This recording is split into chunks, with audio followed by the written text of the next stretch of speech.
in this, we're calling for the fossil fuel industry to pull investments out of that. It's just one tactic within a broader climate activist movement, and we're going to look at that a little bit later and kind of see where it fits into the larger movement.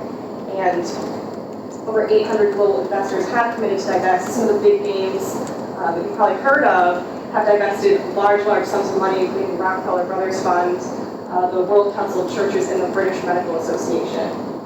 And the numbers there on the right are the ones that were highlighted in the movie. They were made popular by Bill McKibben, do the math. So the global carbon budget of 565 gigatons, that's really the budget that we have left to burn. We're going to stay below the 2 degrees Celsius of warming. And the second number there, the one that is much bigger than the first, is the amount that's held in reserves currently. And in terms of divestment as well, one of the common recommendations made is to divest over a period of 5 years. So that gives the institutions time to actually work through where they can actually reinvest their money, and that has been endorsed by 350.org. Some institutions, and Jessica will talk a little bit about it later, have done it actually immediately. But this actual movement is creates a lot of confusion for a lot of people, and we're going to hopefully answer some of your questions. These are some of the key aims of the movement, which I'll briefly run through. The first one, the aim of divestment, is to stigmatize the fossil fuel industry. So to morally bankrupt them rather than financially bankrupt them. That is key. So to stigmatize the fossil fuel industry, and this can or potentially bring about change in terms of introduction of carbon tax, the reduction of or elimination of fossil fuel subsidies. Pressurize or pressure governments to enact legislation, so to create those market conditions by which alternative energies can thrive. So we talked a little bit earlier on in the week about the difficulties of setting up solar energy companies and how they're dependent on subsidies. Well, this is something that the divestment addresses. Changing the public discourse around our collective energy, around our collective energy future, so getting these types of conversations started. The fourth one is a little bit difficult, probably it's going to be the last one to be addressed. So getting fossil fuel companies to undergo transformative change, that's not going to happen from within. A big one is actually raising the awareness of the systematic risk of fossil fuel stranded assets. And that really is a big, genuine risk which has been acknowledged by the IMF, Bank of England, and other major institutions. And also, divestment has really tapped into the justice element of climate change and the disproportionate impact of those who are least responsible for the impacts of climate change. So these are some of the aims, and they will make hopefully a little bit more sense as we. What are fossil fuel stranded assets? We're going to get into that in the next one or two slides. The next slide, actually. Okay. Yeah. There you go. So in the video, they really focus on the moral case for divestment, that this is the right thing that we should do, the disproportionate effects of climate change on the world, and that morally it's our duty to do right and lessen the impact of the fossil fuel industry on our world. But there's an equally as pressing financial argument, and this is the one that's been used by pension funds, state pension funds, city pension funds. I mean, right here, Northampton's pension fund has divested from fossil fuels. Amherst, right down the road, they've divested from fossil fuels. And the biggest one is Norway. Norway's entire retirement fund has been divested from fossil fuels. And it's based on this. As you can see in the bottom right corner, there are those numbers again. The big red circle is the total amount held in reserves. And the much smaller blue circle inside of it, that's the carbon budget. So anything that's in that red circle, not encompassed by the blue one, those are the ones that will become stranded assets. When the carbon bubble bursts, all of those funds that are held will become obsolete. They'll no longer generate financial return. So that's kind of the problem of stranded assets. Isn't it true that it's getting bigger? I mean, I think we still subsidize to the tune of billions of dollars in the U.S. the exploration of new fossil fuels. Right. So the red circle is still getting bigger. It's getting bigger. I would say billions of dollars a year are spent on searching for even more and even more and even more reserves when we already have way more than we could ever possibly use. So in the video as well, they showed a nice map with tons of little dots popping up, and those are all the divestment campaigns on campuses across the country. And in our research, we focused on U.S. higher education. So what I had was a timeline map showing the schools that have actually divested. And this first one is as of November 5th, 2011, and that's right at the beginning of the divestment movement. Just 2 schools in the country. The dot near Boston, that's actually Hampshire College. They were the first ones to divest. They were one of the first to divest from apartheid back in the 70s. So they used that as a jumping off point. And the one up top is Unity College in Maine. Their president, Stephen Mulkey, he accompanied Bill McKibben on his Do the Math tour where they really kicked off divestment and launched it. That was right before that. The second map shows when 13 more schools divested. This was the first 2 years of the movement. It was following the Do the Math tour, which really kicked off divestment.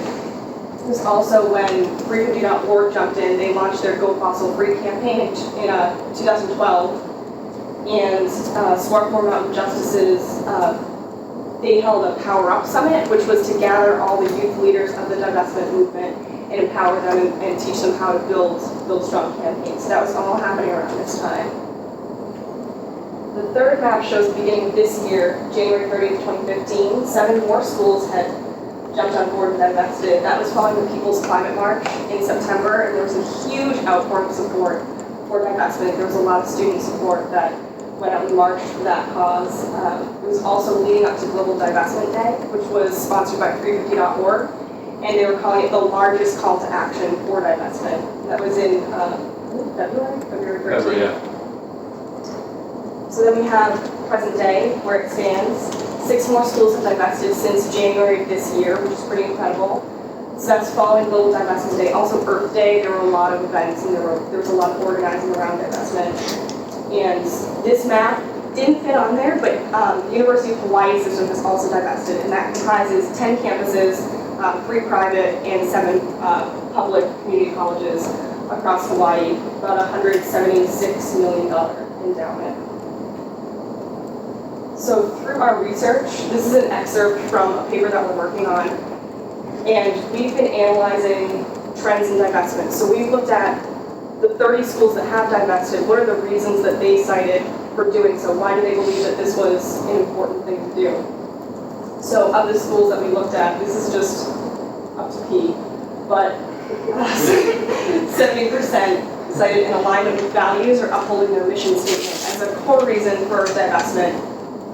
Similar sentiments like wanting to support environmental efforts on campus, other green efforts. If they had a big, recycling campaign on campus, they thought, how can we support this further? And also how to maintain a positive reputation.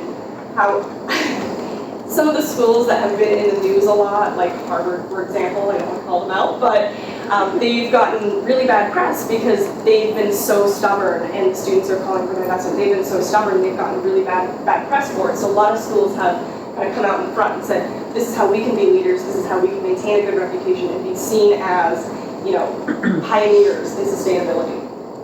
20% of the schools explicitly said that they expect minimal harm to their endowment, and many others expressed that they believed it would actually be beneficial for their long-term stability in investments. And that goes back to the Carnegie bubble. Are they tracking where they're putting their money into now? We'll cover that. We're going to go into the reinvestment. It's all self-reported, but I will get into that a little bit later. 25% of the schools, like I said with Hampshire, they had previously stated socially responsible investing policies.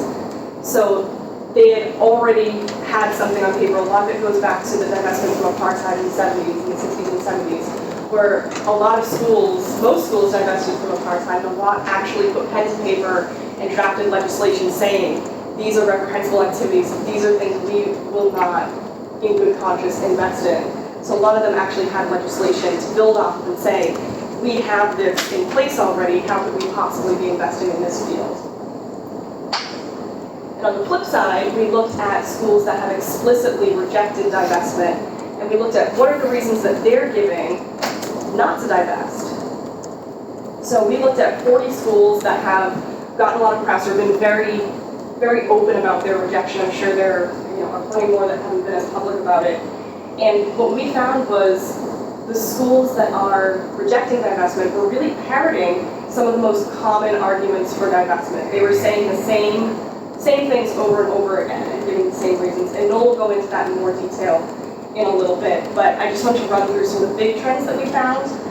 13% stated divestment as hypocritical, that while we're still using fossil fuels in everyday life, how can we then say, well, we have to divest from fossil fuels? High-profile schools like Boston College, Columbia University, they use this argument primarily in their rejection. Almost half of the schools believe divestment will have a minimal or unknown effect on the fossil fuel industry. They feel that since it's not proven whether or not it will actually have an impact, they say it's a symbolic action and they're not ready to throw their hats in the ring. Almost over 15% believe other strategies, including shareholder advocacy, are better ways to drive change. 40% state costs to the school or risks to the endowment as too high for them to act. And 13% do not wish to make a political statement with their endowment. And this is the argument that's been made popular by Harvard. This is the one that their president has said over and over again, is that we do not make political statements with our endowment. That's not the role of the school.